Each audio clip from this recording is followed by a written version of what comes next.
The following content is provided under WISA Mechanism Group.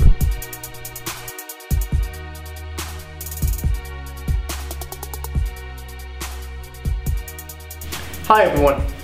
Today I'll be explaining how to graph a function that has the absolute value.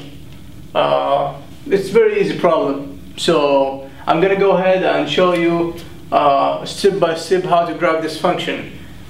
Let's imagine that we have a function which is y equal the absolute value of x squared minus 1, and this question asks to graph this function.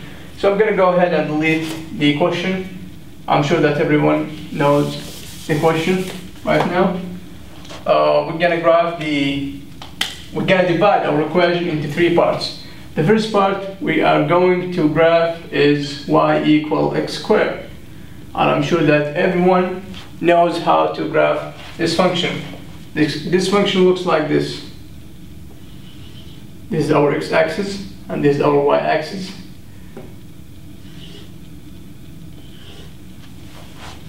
If you want to make sure that this is the right function, or if you want to write it, or if you want to graph this function or any function in a very proper way, what you are going to do is you're going to choose points x and y.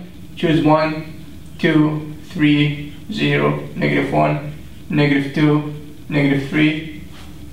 Plug it in here and then find x, or the opposite. You can say that this is x, and then you can say that these are y. And then you plug the points in the x and y direction. You have to draw your points. That's very easy. But this is what we are going to explain today. I'm just trying to remind you how to graph function. So this is the function. This is the graph of this function. But we are not looking for this function. What we are looking for is this function, y equal x squared -1, with the absolute value. But let's first graph this function, which is x squared -1.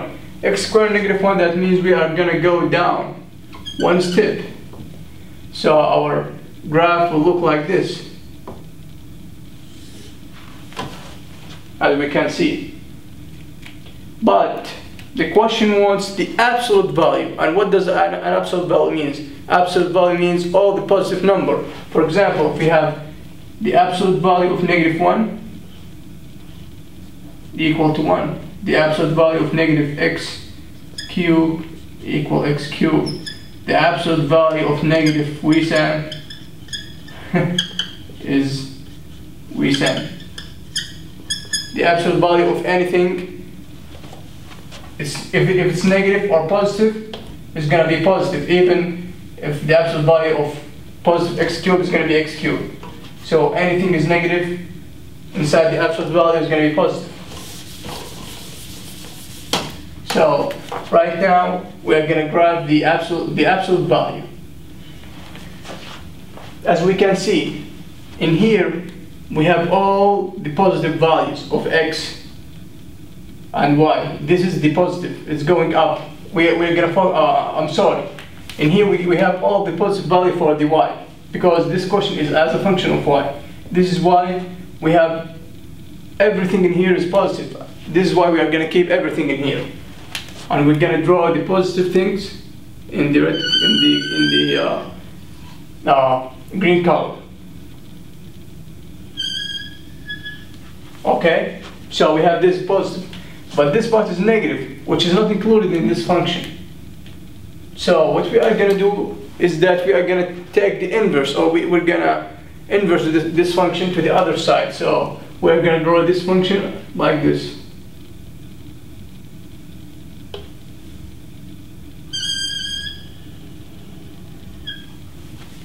This is how it looks like.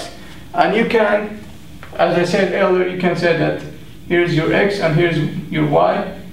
Choose points, plug it in here, and you will get this function with the green color.